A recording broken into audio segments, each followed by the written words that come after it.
Promo ato Ghana de share me ma ha ma kwaba ba RKTV eso e me aso say ye de ewia pram to break ase e be so say RK kase e RKTV eso me ba so be kan ye ho e wa be fotintan fide no so ma remfi so be like be comment wi an we pia share na sa won subscribe be your do fo adaro ma no ai ne sa pepepe e de ama me afa yen hwe nsem ni bi e bedi mu akotene wakase emu Mampenyi John Dramani Mahama de nsende betu bia wɔtwe mu sɛ ɛyɛ TV lines sɛ nyina ɛwɔ ɔman Ghana mu no wabɛhwɛ na ɔde sakraeɛ aba mu. Sara nso so na ɔde ahyɛn a ɛyɛ pickers baako ɔha de akɔ akɔma police headquarters. Sara nso so ɛna Yera Martin Pebu a ɔyɛ lawyer ni ɛde ma ɛyɛ Bawku hene no ɛne no ɔde NIB mpanyinfoɔ de akɔ akɔdan court. Nsɛm na ebi ka wei nim ho na megye bra kenka ne nyinaa de asomo sɛ RK kaseɛ ɛwɔ RKTV ɛso.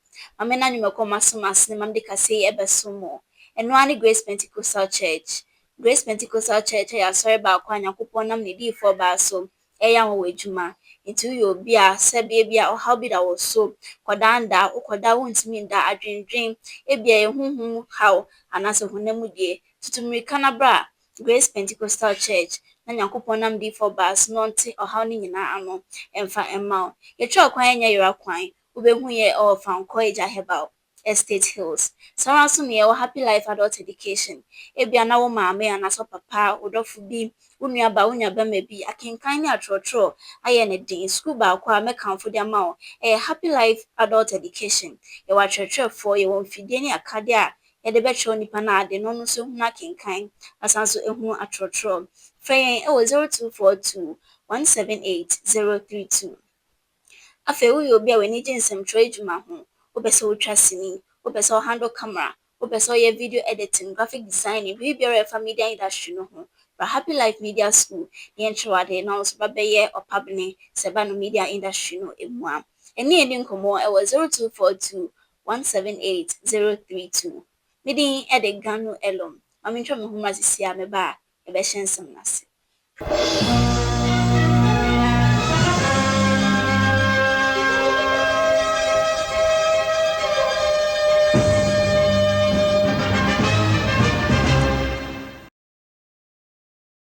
Ɔdɔfo mame na wase sɛ wogye brɛ ɛde twɛn me afei yɛnhyɛ nsɛm no ase. Na ndrada ɛyɛ January bosome ne da ɛtɔ so nwɔtwe ɛna mampanyin John Dramani Mahama ɛne nsɛmtwerɛfoɔ ɛkɔ asetena ɛwɔ Ghana Broadcasting Corporation a wɔatwa ne ti asɛ GBC. Na wɔ mampanyin kasaeɛ mu na ɔtwe mu sɛ saa bere ɔne mpanyinfoɔ ɛne aban mu mpanyinfoɔ ɛyɛ ntotoyɛ sɛde bɛyɛ a ɛyɛ TV lines a yɛwɔ no wɔde sakraeɛ aba mu na deɛ wɔde bɛba ɛyɛ public media levy sɛde bɛyɛ sika bɛtena ɔman Ghana mu. TV license. And I think that our thinking is going in the same direction to amend that law to make it a public media levy of some sort. And we're going to change the range of that levy so that it's better able to mobilize funding in order to be able to subsidize the work of the public media. And so when we are ready, it will be discussed in cabinet, but we'll discuss with you what our thinking is before we finally go to parliament and amend the law. I'm sure that with some of the suggestions we've got, it will be able to raise the amount of funding that it brings in and make you better able to do your work. Your minister brought the issue of the legacy debts to us. And so what I've asked him to do is just to make sure that you keep up with the current bill. We're going to ring fence the legacy debt, and then we're bringing it to the attention of the Chief of Staff to find the funding to be able to defray the legacy debt so that it does not continue to be a charge. We must discuss a new funding model to see how we can make you better able to discharge the mandates that you have.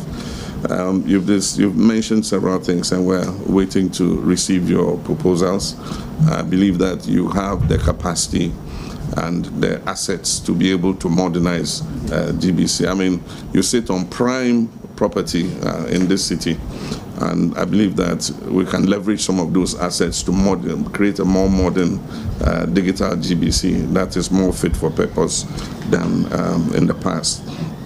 We are reviewing the Constitution. The Constitutional Review Committee presented their report to me, and it is my hope that Chapter 12, that has served us well since 1992, we look at it again and see how we can tweak it in order that, the media, the chapter on the media creates a better environment, especially for public media to be able to do its work. We'll continue to work with the National Media Commission in respect of the public media.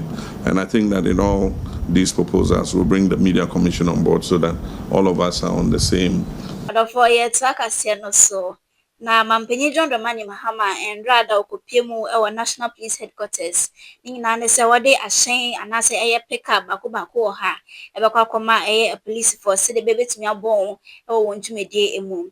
Na wabra okasa na odi tudwa edi twemu se e nipa bon fa wonam baabi wotete baabi na wotai etuhye eye police force so na nko wietwe kwampo etumi agye won kra ifri onsem no obehwe na so twibere fata won no wode ama won. There are some elements who are targeting and killing not only police officers but other security personnel. Recently, we attended a memorial service, a memorial event to honor police officers who had lost their lives in the line of duty in the last 1 year. And several of them had been shot either by armed robbers or other criminal elements. I want to serve notice that the police will deal very ruthlessly with anybody who harms or injures or kills a police officer.